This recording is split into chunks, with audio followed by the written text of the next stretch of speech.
Well, good morning. Good morning. Lord be with you. So I have a couple announcements before we start. So this Tuesday, so I guess in 2 days, we'll have pub theology at the Marley at 7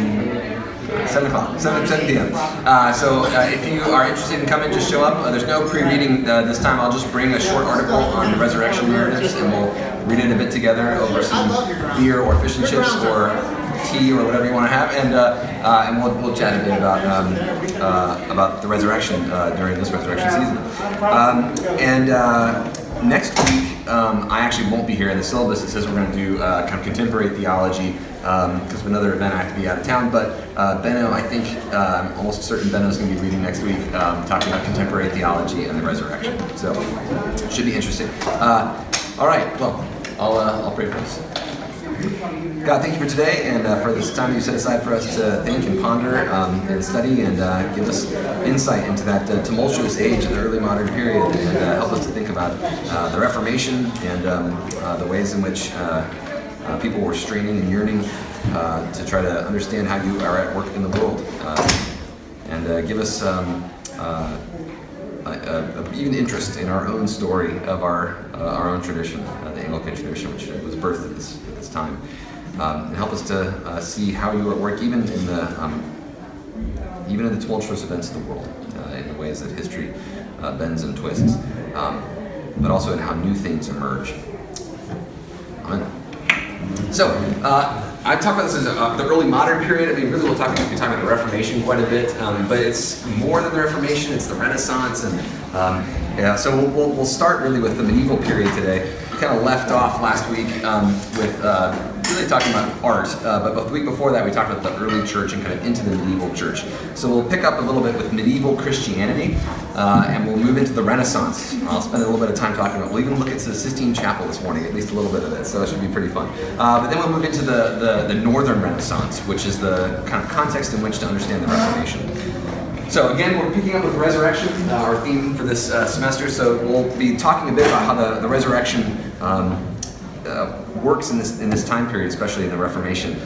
What's interesting is that they don't really have debates that much about bodily resurrection. I mean, pretty much everyone believes this in early modern Europe, or at least says they do. But the arguments aren't over whether or not bodily resurrection happens and so on. That's what early Christianity was all about. The early Christians were trying to kind of defend their beliefs in an environment which was not predominantly Christian, which their beliefs were bizarre, strange. By the time of early modern Europe, it's a Christian context. Pretty much everyone assumes the basics of the Christian faith, and they more or less, they may not believe it, they may not act like it, but it's the kind of air which everyone breathes. So the types of questions that people ask, or the ways that they think about the resurrection, and the kind of fights that they have are very different than they were in the early Christian period. So we're going to start picking up with the kind of really the late medieval period. In the medieval period, as what we might call Christendom emerges, right? This kind of a network of Christian, more or less Christian empires, starting with kind of Charlemagne, the Carolingian Empire around the year 800. There's a solidification of Christianity as the discourse of Europe, especially Western Europe, under this kind of Roman Catholic, what becomes the Roman Catholic Church. There's a split between the Eastern and Western churches, the Eastern Orthodox churches and the sort of Roman Catholic churches. They officially split around the year 1000. An argument over several things that were eons old, but some of which was even the Nicene Creed, the way that we say the creed in churches. You remember, if you kind of run the tape back in your head about how you say the creed, the Spirit proceeds from the Father and the Son. Father and the Son, right? That bit, and the Son, that was added in by the Western Church. Started by the Spaniards, actually. The Spanish Christians began to add that in sometime around the 4th and 5th century, and then it kind of spread to the rest of the church. The Eastern Church doesn't say that. They have a completely different way of thinking about the Trinity. That the Spirit does not proceed from the Father and the Son. The Spirit proceeds from the Father. That is, God, the Father, the first person of the Trinity, has kind of two different things that emanate from God. That is Jesus and the Spirit. In the Western Church, the Spirit emanates from the Father and the Son, almost like God and Jesus, we say God, but God the Father, the first person of the Trinity, the Creator, and Jesus the second person of the Trinity, the Son, the Word. These two entities are sort of it's not possible to pry them apart. They're one thing. But they love each other so much that there's this kind of spirit that emerges that is the love between the Father and the Son. So it's a way of talking about how that happens in the Trinitarian theology of the Western Church. The Eastern Church is entirely different. And so this split emanates right around the year 1000. There's the official split, but there had been a kind of difference between the Eastern and Western churches for some time.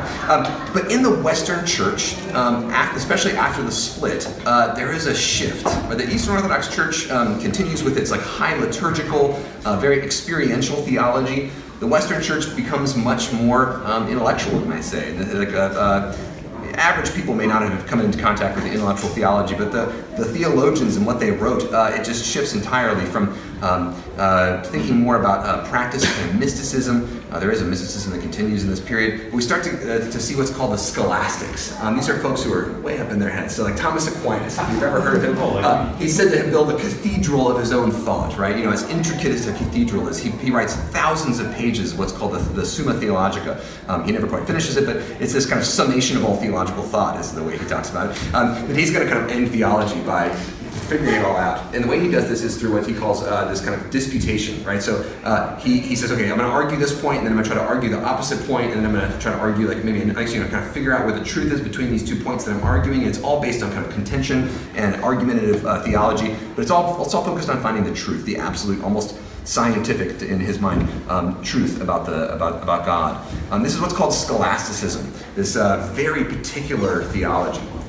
So remember, in the early church, we had that discussion about the resurrection. People were like, well, what happens to your body? And like, what happens if an animal eats you? And then like another person eats that animal? Like, will your body be resurrected? Whose body? It's like your body will then be part of someone else's body. So like, what part gets resurrected? There's all this kind of. I remember that a lot of early Christians were like, kind of who cares? Or doesn't really matter that much, right? Well, starting in the Scholastic period, they really do care. Like the minutiae, working out the minutiae of their faith became their faith, at least for many of these theologians.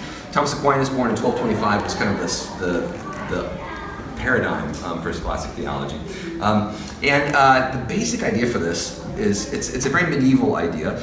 It's that the individual human is not terribly important. I'm sorry. Like, where we find our importance in part of the grand scheme of God. God's the important thing. What we really want to discover and find out is God. The things that we do on this earth are only important insofar as they help kind of transport us to the divine realm. And for Thomas Aquinas, figuring out theology, the details of theology, isn't so much a thing for this earth. It's for transporting us into the divine realm, a prompt to really to get beyond our own life. So the goal of life is really to understand the transcendent, the immortal. Now, things shift radically over the next century after Thomas is born, after Thomas dies, really.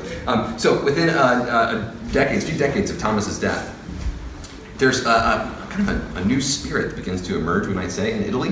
It's one of the first places that this emerges. There's some great trauma that happens in the East, in the Byzantine Empire, as the center of Constantinople. There's a kind of remarkable thing that happens in the year 1204.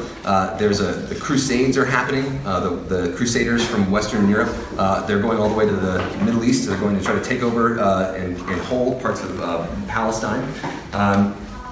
They're on their way on their ships over there, and this is kind of the fourth crusade. This has already happened a few times. They're on their way over there, and they stop to refit their boats in Constantinople in the Eastern Roman Empire, Byzantine Empire, the Eastern Orthodox world.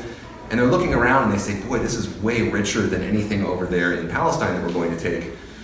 So let's take this. So they actually seize Constantinople, and it becomes a Western, a Latin empire for about 50 years, and then finally the Constantinople's, the Byzantines end up taking it back. But there's this great struggle and a great fight, and this is basically the beginning of the end of the Eastern Roman Empire, the Byzantine Empire, the Eastern Orthodox center of power that was centered around Constantinople. They had their repositories of knowledge, manuscripts, history that they had there, people who could speak and read Greek, Latin, like the Western folks, but also they could read things like Hebrew and Syriac. They had ancient manuscripts. These folks all get kind of pushed out of Constantinople, this kind of center of ancient learning, and they begin wandering around the Western European powers trying to sort of find a place to make some money. So they end up mostly going to Italy. So right around the year 1250, 1275, they're kind of beginning to wander around Italy trying to sell their wares. That is, who wants to learn Greek? Who wants to learn Latin? Or like ancient Roman texts? Who wants to learn stuff about ancient Roman geometry? Who wants to learn Hebrew? And there's some people in Italy who start to say, wow, this is really interesting stuff. Okay, that sounds great. And the Italian Christians had for many generations kind of not cared that much about their Roman heritage, their pagan, they might say, heritage, but they begin to read some of these ancient texts, sort of tutored by a lot of these Byzantine teachers, itinerant now teachers. They start to read some of these ancient manuscripts. They start to read manuscripts of the Bible in Greek. This is new stuff to them. They've been reading it just in Latin translation for centuries, and it sparks this kind of desire to learn of knowledge, and knowledge not just like Thomas did for kind of God's sake, but maybe just knowledge for our sake. People start to get more interested in history, and people start to get more interested in the human being. Studying these ancient Greek and Roman texts actually leads them to ask questions about humans. They start to think more about people in the Western European empires, start to think a bit more about the human body. They start to look at Greek and Roman art a bit more, ancient Greek and Roman art, which of course celebrates the human body, the human form. But this guy up here, Petrarch, born in 1304, so not long after Thomas dies, this guy is born, and he is sort of a wealthy heir who ends up kind of giving away a lot of his money and deciding to kind of travel around as an itinerant. This guy is amazing for several reasons. He was a poet. He was a poet who got really interested in ancient Greek and Roman poetry. He began to write new kinds of poetry that sounded like ancient Greek and Roman poetry. He was also a Christian humanist. And he was a Christian, Petrarch. A lot of people would look back at the Renaissance and say, they kind of all forgot about God or something, but he was very Christian. In fact, he carried around with him a copy of Augustine's Confessions all the time, precisely because, in Augustine's Confessions, St. Augustine, a great Christian thinker of the 4th, 5th century, so Augustine's Confessions was a book where Augustine kind of probes the depths of his thought, his own psychology. And Christians in the Middle Ages kind of forgot a bit about that, the idea that human psychology is important, human experience, individual human experience might be important, that had been put in the back burner for many generations. So Petrarch begins to get infatuated with kind of late antiquity and the Christians who lived in a time when they were still full of this Roman and Greco-Roman idea that the human body is important, human experience is important, and Petrarch goes, and this is crazy, you will not believe this. Petrarch climbs a mountain, Mount Ventoux in France, and he doesn't even have to. This blows people tell stories about this for decades afterwards, and it becomes a famous piece of lore throughout Europe. Petrarch climbed a mountain, and he didn't have to. People start to talk about him, write about him, as if he is the first person to ever climb a mountain just because he doesn't have to. So he's climbing this, he writes about this experience himself. He climbs this mountain just to experience what it's like to climb a mountain. And he's on his way up, and there's a farmer that he runs into, and the farmer says, "Why are you climbing this mountain?" It's kind of a big mountain in France. And he says, "Well, why are you climbing this mountain?" And Petrarch says, "Well, I just want to see from the top of it. I just want to experience what it's like at the top of a big mountain." And the farmer says, "Are you crazy? Like, what are you going to do at the top?" He says, I don't know. I'm just going to see it and feel it." So he climbs to the very top, and he sees this amazing vista, for miles around, and he kind of gets the sense that this experiencing, seeing the world in itself is kind of a mystical act. And he pulls out Augustine's Confessions, and he begins to read. So it's only a 6,000 foot high mountain, not a great feat, but still, he is, he feels like it's amazing, and people, for generations feel like it's an amazing thing that he did. But so he takes out Augustine's Confessions, and he looks at it, he opens it up, and he says, it's this part where Augustine talks about how God appeared to Augustine in the kind of material of his life, the events of his life, as a way that God manifested to him. And so he kind of sees this, and he sees the kind of majesty of the world in a way. And he just feels deeply moved by it. So he climbs down the mountain and begins to talk a lot about human experience. He begins to talk about how your own story might be important, might matter. Your story isn't just important insofar as it's part of like the larger story of providence or like God's history of the world or whatever. Here's how medieval Christians understood themselves. They would look for kind of typologies in the past or in the Bible or in the history of the church, like the saints. They would just kind of look to like model themselves on someone who came before them. And Petrarch says, no, you're pretty unique. the experiences that you've had are important in and of themselves and are a site of divine revelation. This blew people's minds. I mean, they for generations, like the idea that the aesthetic is important, like your experience of beauty is a place where God meets you. This is a radically new thing to say. More so, Petrarch starts to talk about the human body, and other people in Italy start to say, well, it's Greek and Roman sculptures of naked people. I mean, kind of strange, you know. I mean, you think of medieval sculpture, and you go to a medieval church, and you don't see a whole lot of nudity. When you do, it's like there's some sort of religious component to it. And Petrarch says, just let it all hang out. Just look at the human body. It's beautiful, right? And that itself is a sign of divine revelation because Christ became human. So the incarnation is part of Petrarch's, and the resurrected body, the resurrected Christ, is part of Petrarch's theology of the human body and the human spirit. Human anatomy was illegal in the Middle Ages. It was illegal to dig up a body and do sort of experiments on it and things like this. Well, starting in the Renaissance, people start to think and pay people who aren't Christian who live nearby to dig up bodies and to help them perform some anatomical experiments. And you can see this in the way that artists depict the human body. They know more about how the human body actually works. They know where the muscles are. They know what the size of a human head typically is. So they're starting to understand things about perspective. How do human beings actually see things? So you see this emerge in the art of the day.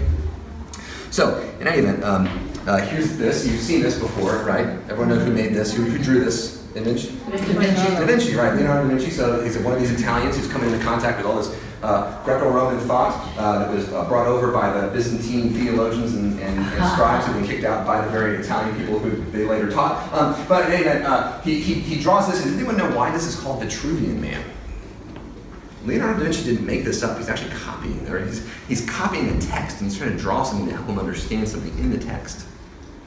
This comes from Well, Vitruvius was an advisor to one of the emperors. Was it Trajan? Right. So Vitruvius is an advisor to Trajan. Right. I know that because he has geological instructions of how to make the mortar between the brick and mortar and the Roman. Which is actually difficult to replicate, right? Yeah, so but like the actual way of making concrete and mortar and stuff, it was all, it was kind of lost, right, to history for a long time. People, medieval Christians will go look at like the buildings in Rome and say, how do they make this stuff? Like, how do they make the concrete and whatever? Yeah, so anyway, so they go back and start to read these Greco-Roman texts, and actually this is from a text called De Architectura, the architecture, where Vitruvius talks about architecture itself, things like brick and mortar, but also the architecture of the human body. He's trying to find like ratios in the human body that are kind of based in nature that also will help you build buildings and things like this. But just the study of the human body. This is showing how the human body moves and like the sort of ratios, right? They're trying to use geometry to understand how the human body is constructed and things like this. So this is the beginning of kind of thinking of anatomy, science, whatever, in Western Europe. But it's also beginning to think of this in a theological way. So these humanists, right? Like the humanists are folks who think that the human experience, human history, human culture, human language, human anatomy is an important thing in and of itself to study. These folks are all Christians. The very first 100 years or whatever of humanism, they're all Christian humanists. They didn't have to say Christian humanists. They assume this. Of course, later humanism can devolve into it develops.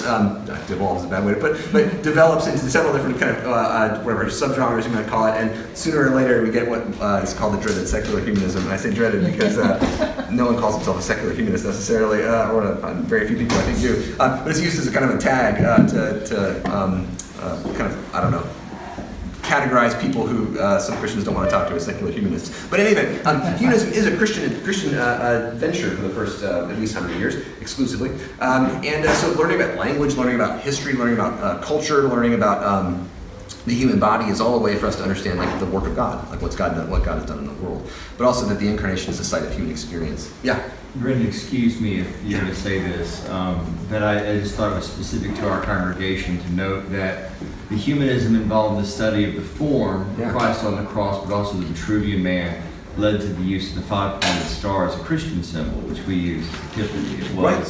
It was a fascination with the perfection of the human form. So this the very form of Vitruvian Man you can see right here. Mm-hmm. Yeah. You could say Vitruvian person too, right? Women can move the same way, right? This the five-pointed star. That's great. I didn't know that. Yeah, it comes from this period. It's a good example of humanism meshing with Christian thinking and the use of the five-pointed star. And geometry and sort of art and the human form and so on. Yeah.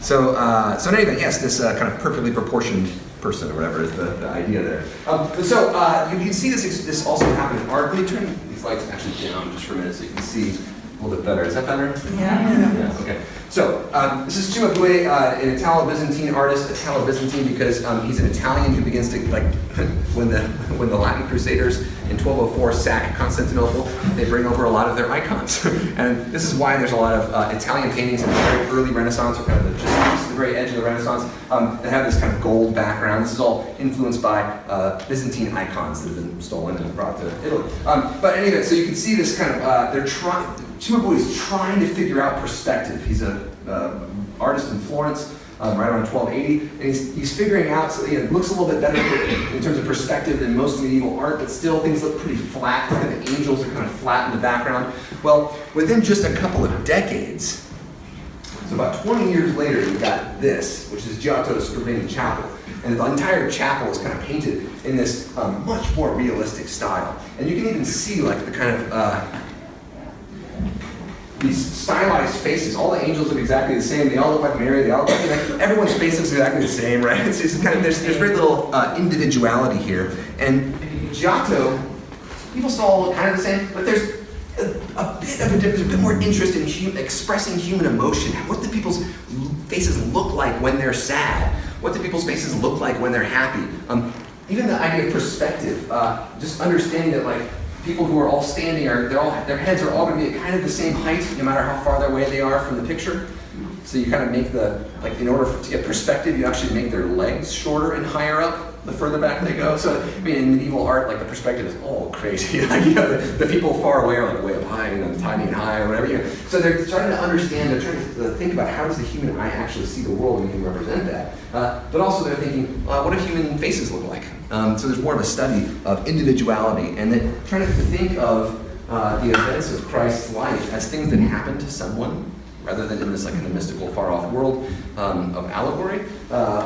Thinking of these as things that happen to real people. So they would actually have real sort of, what do you call them, subjects or, come in and kind of get paid a couple of, what is that? Models, yes, models. Come in and get paid a couple of, pieces of bread or whatever, and sit there and get painted. So you get Christ as this person who's on the street. So this begins to be a part of Renaissance art. But this idea that Christ is one of us. Christ is a person, and not this idealized Christ. You start to get Christ looking more like a human that you might see on the street, which is very interesting. And at the same time, you get this development, and as I said, in perspective. This is from about a century after the Scriveni Chapel. And this is Masaccio's Holy Trinity, which is in Florence as well. But this image might look not terribly impressive to you, but when it was unveiled, this is in a side chapel of a church in Florence. Santa Maria Novella, and if you walk in and see it, it's a pretty picture, but what was amazing to people at the time, and in fact, what people said made people cry when they first saw it. They would walk into the church, they would see this picture, and they would begin to cry. The reason is that it's the first image that had been painted in Western Europe for about more than a millennia that actually used three-point perspective.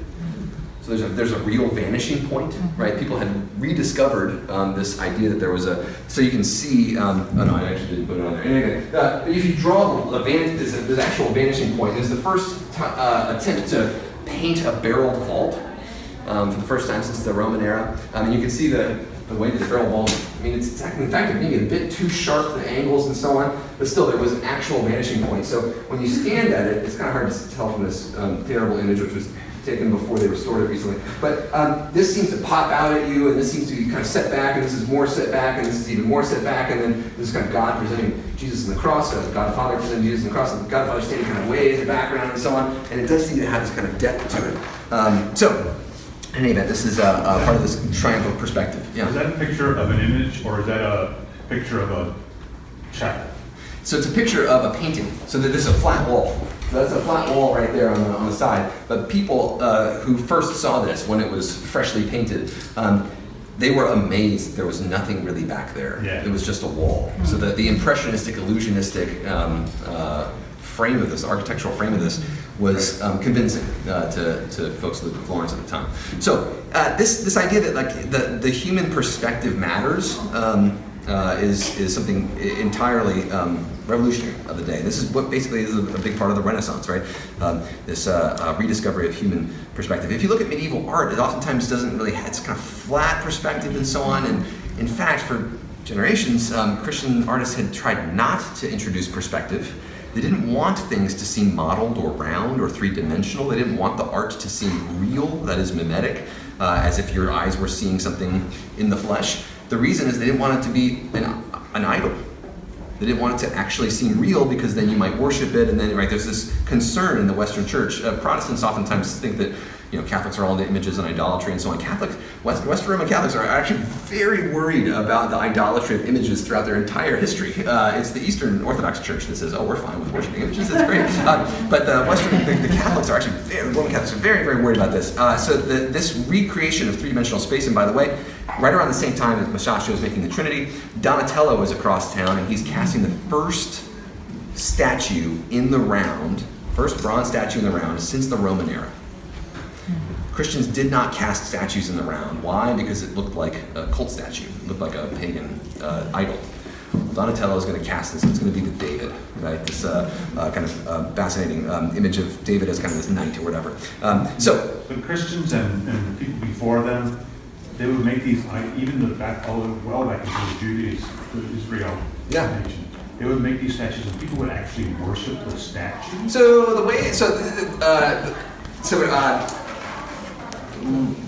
Early Judaism and Christianity would say that people worship statues. Here's what they would say, the people would say. No one in the ancient world ever said, like, I worship a statue. They would say, I worship a place that had been made holy so that a particular god might inhabit it. So the statue of Zeus at Olympus, it's not that Zeus is the statue, it's that the statue provides a place, a special place where Zeus can manifest. It's more like that. So in any event, the critique from Jews and Christians is you are worshiping a statue. So it's really a monotheistic critique in a way.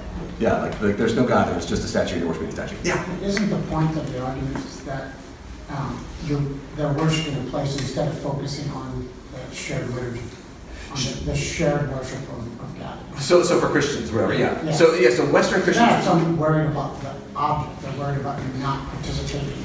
So that's a part of it. Christians are worried about you being distracted by the image in a way. But so the Western Christians will oftentimes say, well, we use the images as a prompt to lead us beyond to God. If the art is kind of getting in the way of you becoming transcendent in the worship of the liturgy and so on, then it has become bad. The Eastern Church says, no, that's great. We want you to be transported by images. And in fact, the Eastern Church, they say, if you're not paying attention to the liturgy, that's fine. Be transported by the images, by the icons, and by the smells, the incense. The space is supposed to transport you in many different dimensions. So it's a very different kind of way of thinking about how images function in those churches. The Protestants, of course, want to take down many of the images, and we'll get to that in a minute. So this is the Sistine Chapel. You've all seen this before, right? Michelangelo painted the Sistine Chapel. He's invited by one of the popes to paint the top of this kind of very important chapel in the middle of Vatican City, near St. Peter's. He paints the ceiling first, and then later, 20 years later, he comes back and paints the fresco on the altar. So this one, both of them, I would say, have a similar theological commentary on the body and God. The altar, if you notice the altar painting, the big fresco at the front of the Sistine Chapel, behind the altar here, it's inflected by basically the wars of the Counter-Reformation. This is painted after the Reformation has started, and there's really wars in Europe about. So this is a slightly different image in a different time, although Michelangelo also painted that. So when he begins to paint the ceiling of the Sistine Chapel, it's in the middle of this kind of rediscovery of the human body, and it's a supremely theological argument. And you can see kind of on the top, this is kind of the story. If you start back over here, it's kind of the story of the Old Testament in many ways. And the Old Testament kings, And family members that lead up to Jesus are on either side here in the little triangles. In the corners, there's some of the prophets and so on. So there's a bunch of different ways, like this, these are a bunch of different kind of image cycles that are all patched together. But in the middle here, it's really the story of Genesis and into Exodus. And you can see here, this is Adam and Eve in the garden.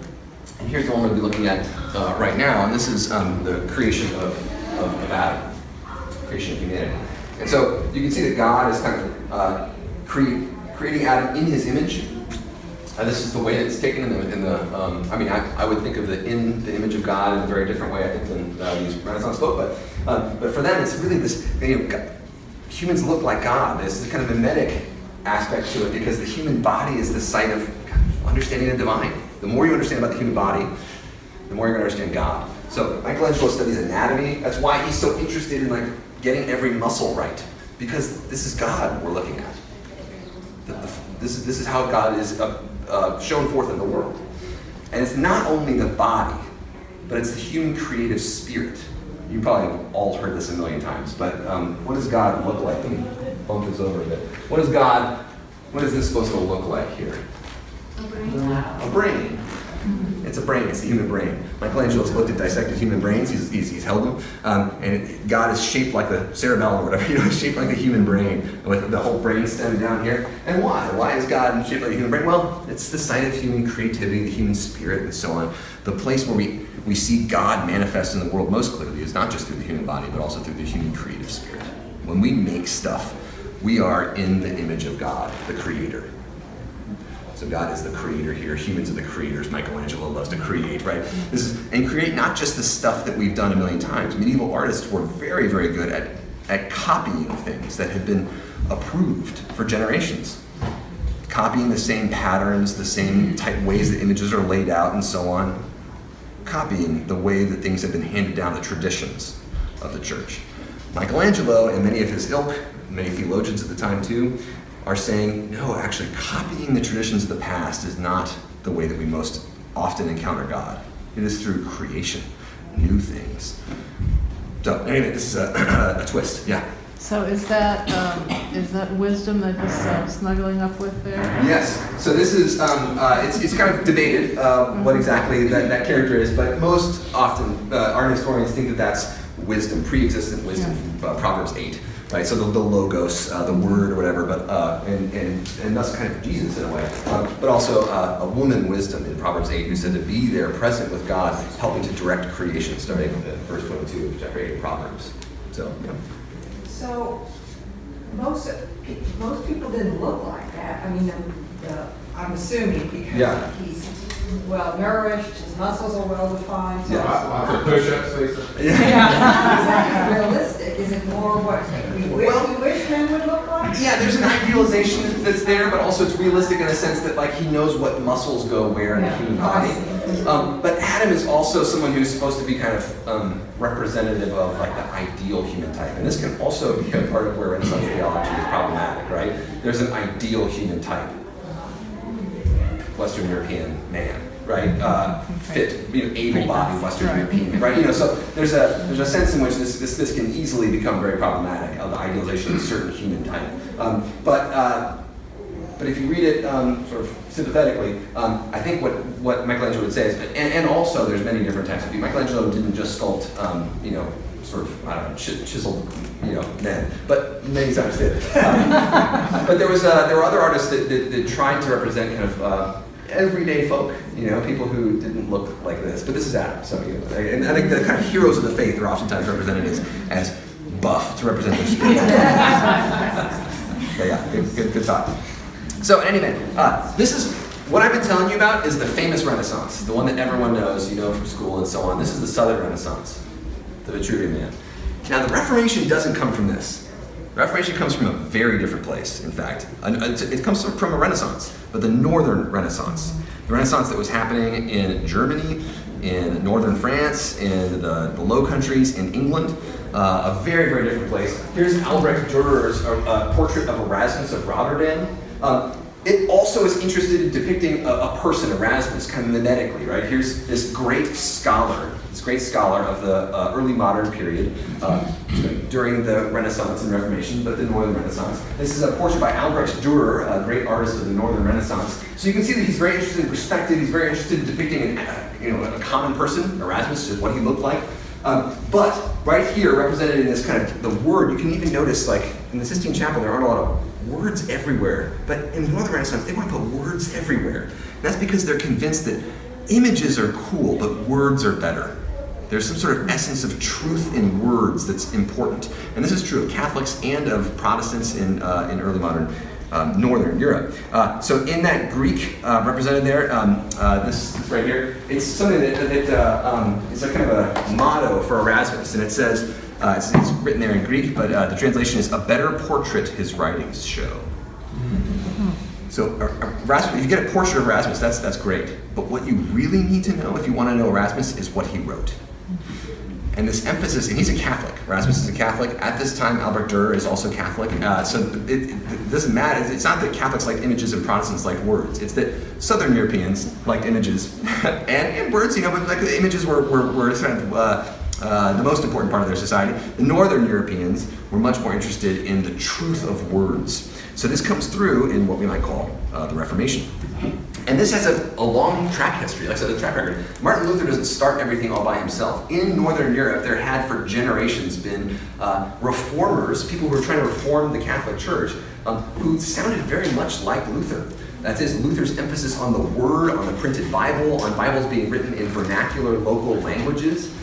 This is not something that you hear a lot of calls from in Italy in the 1300s, but you do hear calls for this in England in the 1300s. So John Wycliffe is an English priest who begins a revolutionary movement in the church. Not a revolution in terms of fighting, but he actually ends up getting, and lots of his friends end up getting killed for their beliefs. He translates the Bible into English, the Wycliffe Bible, into the vernacular English of the day, which is a revolutionary act. It was actually against church law. It was against the law of England to do this. And so William Tyndale, I don't know if you've heard of the Tyndale Bible, right? Tyndale publishes his Bible, has to run, and people who publish it have to hide the fact that they're publishing the Bible in English and so on. And this access to the Word of God, in your local vernacular language, not mediated by ecclesiastical hierarchical powers. This was something that was common throughout Northern Europe well before the time of Luther. Another example of this is John Huss, a Czech reformer. He was a priest, again, who started to preach that they needed to translate into the Czech language. They needed to translate the Bible, just like John Wycliffe had done, and disseminate it throughout the Czech-speaking areres. And he was burned at the stake. John Huss means John Goose in the Czech Republic, and the folks at the time joked that he had been cooked like a goose. So it was a dangerous thing to translate the Bible into individual languages. But like I said, these Northern Reformers saw it as worth it. Like, this is where you actually will find God. It's through your personal encounter. Again, it's humanist. It's about going back to these ancient sources, translating from the most ancient sources we can have, throwing out, in many ways, the traditions that the church had handed down and the translations that the church had in many ways emphasized and validated for generations. But also the sense of that somebody reading the Bible themselves in their own language was a way of encountering God. That is, God cared about you, the individual person, and what you thought about the Word.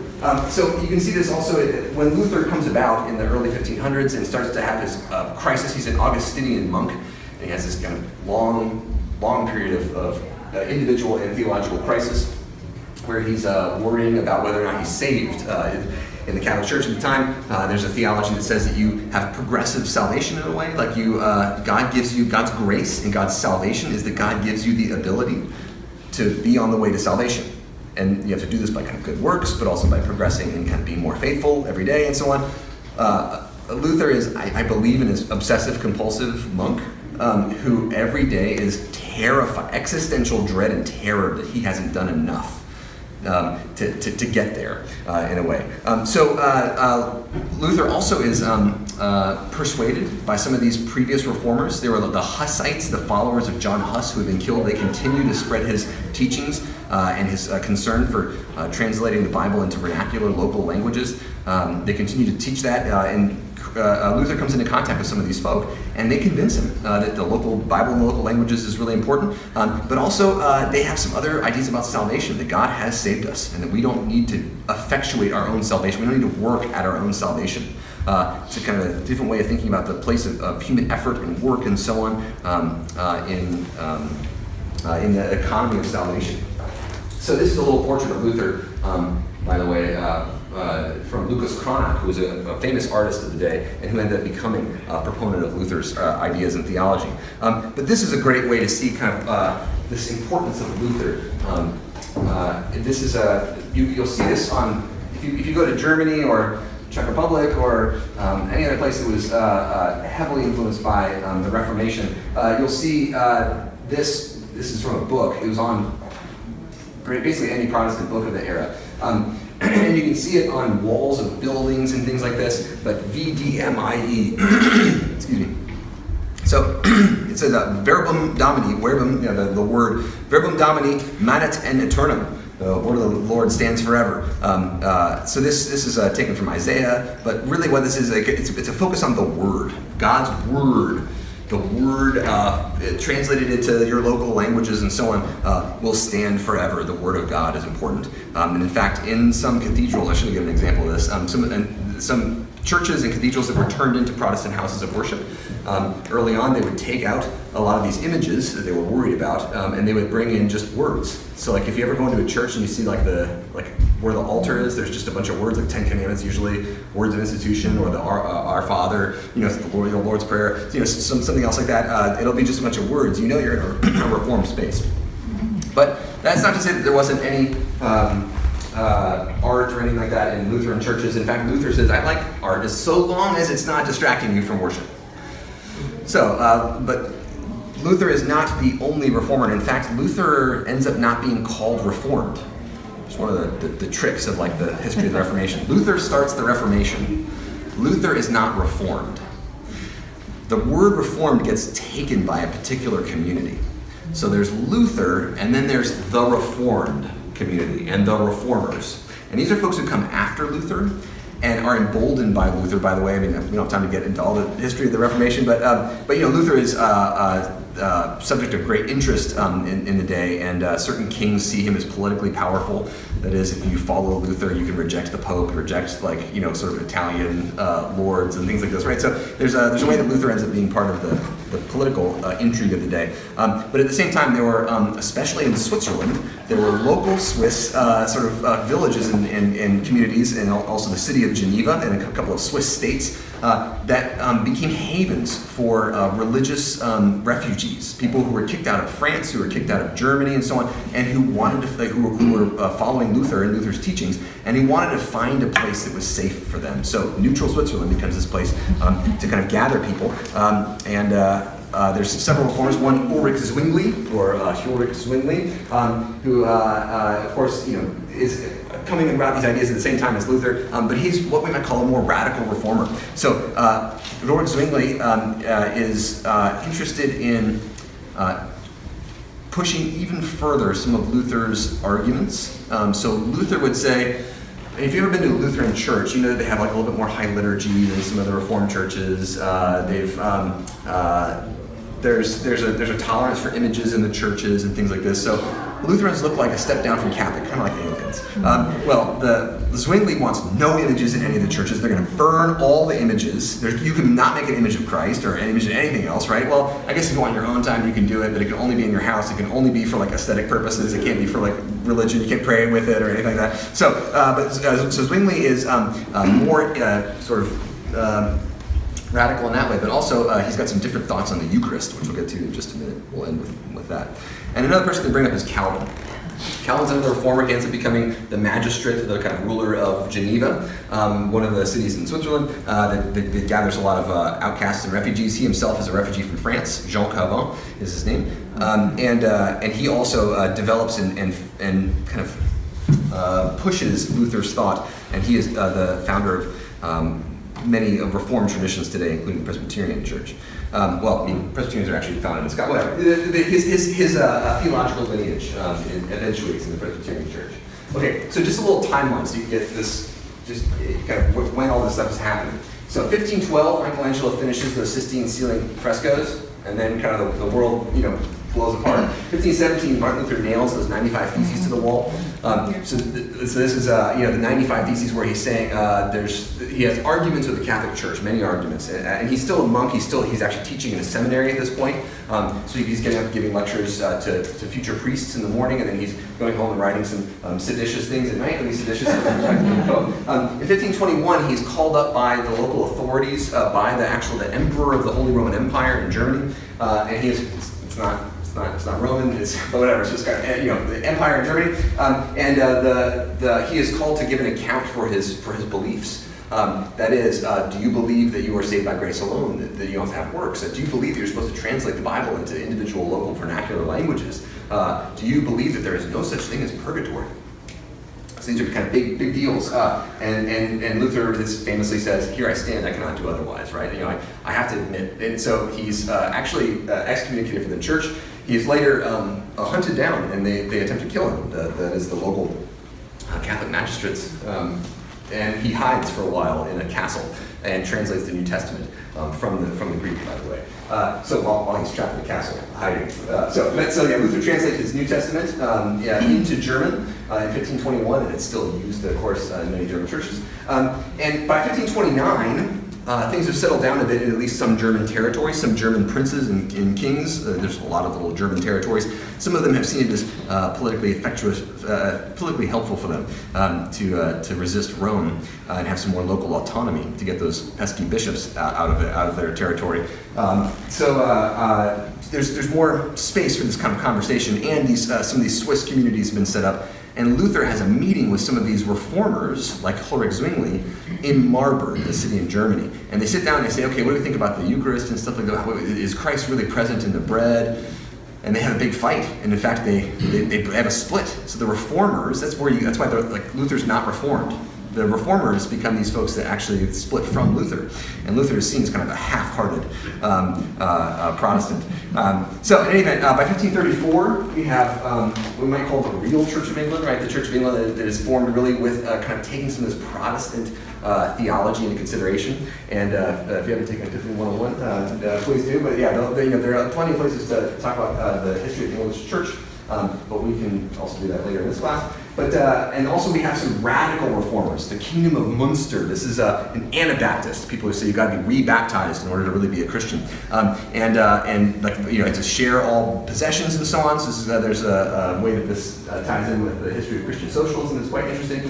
There's also some this Kingdom of Munster was set up as a kind of a local kingdom of these Anabaptists and so on, which got involved in a war and later lost. So in any event, there's a great bloodshed that happens with this. Munster was in England or Germany? Germany. Munster's in Germany, yeah. So this is a kind of German subset of Christians that revolted in a way against what they call the magisterial reformers, like Luther, who worked with the local magistrates, the political rulers. Calvin is himself a ruler of Geneva. So there's certain reformers that work with the rulers, political rulers. And Luther says, work with the political authorities. And Calvin says, work with the political authorities. The Anabaptists say, revolt, anarchy in a way, but then they set up a kingdom. So in any event, it doesn't quite work out the way they wanted. So some of the major fights this period have to do with resurrection, and I'll end with this, but they don't have to do with resurrection in the same sense that we've talked about early Christians fighting with pagan Greco-Roman folks about what happens to the body. It doesn't have to do with the scholastic stuff and the details working out finely tuned sort of arguments about how the Eucharist actually works, although that is at play in this time period, but in a very different way. These kinds of arguments have to do primarily with practice. Like, what do we do? How are we supposed to engage with our faith, with each other? What are we supposed to do with the liturgy? How are we supposed to use art? One of the arguments is about the afterlife, with purgatory. So this is a little image, a medieval Christian image of purgatory, right? So the idea is you're supposed to go to this kind of bad place, but it's not really if you've seen the good place, right? It's not the bad place, it's the halfway bad place, but the idea of purgatory is that you get kind of the bad stuff burned out of you so you can go to heaven and not bring any of the bad stuff with you. Here's a problem. If you go to heaven, and you're just like you are now, you're bringing bad stuff to heaven because you're not going to do good stuff all the time right now, right? So why would you do it there? So unless you change. So this is the place to change you. And over the course of Christian history, by the late Middle Ages, this stuff involves fire and millions of years of being burned, stuff burned out of you. It's seems like a pretty intense teaching. And all of the early reformers, including Luther and the Anglican Communion, all reject this. Here's from our book, the Anglican book of the 39 Articles. It's in our prayer book near the end, if you ever want to say, like, what do Episcopal folks actually believe? Well, the 39 Articles has at least a little bit of that. And this is a quote from it. The Romish doctrine. Romish? Yeah, Romish, like Papish, whatever the Romish, the Roman Catholic doctrine concerning purgatory is a vainly invented thing and grounded upon no warranty of Scripture, but is repugnant to the Word of God. Now, the thing that they're trying to say is, and to be kind of a generous way of reading this, is that they don't want you to like worry about burning for millions of years. Like the focus of these Reformed and Protestant communities becomes on this world, this life. And Luther, Calvin, Cranmer, all of them say in different ways, all of these reformers, we don't want you thinking about the afterlife to distract you from living your life today, because this is really important. That's a part of humanism that we have in our inherited culture today. The focus on this life is the main important thing. So, in any event, live this life. Don't live your life in terror of burning. So another thing was the table, the Eucharist, right? Lots of big fights over whether or not Christ is present or not. Thomas Aquinas was the guy who worked out transubstantiation, like this idea that like Christ is kind of present in the bread this or that way. Well, you get the big fights because of resurrection. Some of the early reformers, they say Christ was resurrected. Where is Christ? Calvin says, in heaven. How can Christ be in your bread if Christ is in heaven? Right? So Christ isn't in the bread. Sorry. So they have a new way of thinking about the Eucharist. Instead of Christ being kind of in the bread, you eat the bread, and the bread is like a portal or like a kind of mystical, transcendent way for you to encounter Christ in heaven, who is in heaven in one piece. You're not eating parts of Christ. The big debate was, is Christ in your mouth? Do you take Christ by the mouth? But it's one of the ways that these reformers fight, right? So Luther says, no, or like, yes, you sort of take Christ by the mouth, but it's not transubstantiation, but I don't really know exactly what it is. Like Luther says, just don't worry about it. Yes, you take Christ in the mouth. Well, I know.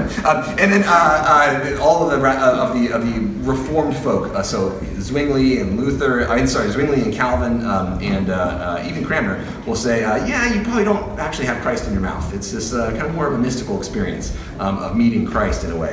Of course, our own Anglican Communion is tries to give some space to both Catholic interpretations of this, or maybe Lutheran interpretations of this, and Reformed interpretations of this. So it's kind of a middle ground. As we say, we don't really know exactly what happens, but Christ is there and it's great. So the last thing I'll leave you with this, is there were arguments about death itself. The early Protestant church was really worried about all these death rites. And the reason they were worried about them, that is praying over dead people, praying for people who were dead, is that this made you focus on the kind of the life after. But also they said, well, we don't think that the things that you do in the afterlife, I can't pray for you in the afterlife and change what you did here. Like this life matters, it's important. What really matters is this life. And there is a life beyond, but we don't really know much about it. So they try to de-emphasize that in Christian teaching. And the very last thing I'll leave you with is that early reformers said you shouldn't have a priest or pastor present at your burial. There should be no prayers at your burial. There should be no singing at your burial, because you're buried, you're done. Your story's over. Calvin made it against the rules for a pastor to even attend a burial. So this is maybe going a bit far, right? The Reformed Church even said you shouldn't eulogize the deceased. So Calvin, they would have a burial somewhere, and Calvin even said, make my burial secret, so that no one knows when it is, when it happens, where it even is. So this is kind of this trying to move away from those things. And they actually said, don't celebrate Easter. Easter was not celebrated in the early Reformed communities. Why? Because every Sunday is the Easter Resurrection Day, right? Don't hold this liturgical calendar, throw the liturgical calendar out the window, and like every day, every Sunday is exactly the same.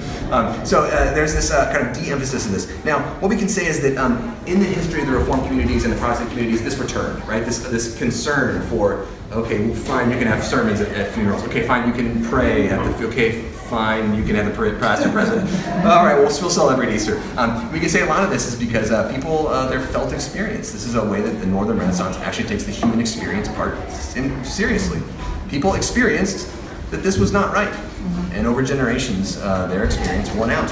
And some of these, perhaps we could say, extravagant ways that people interpreted the resurrection and the Reformation begin to moderate. So I'll be here for questions afterwards if you want to stay, but Benno will be here next week to talk about the modern.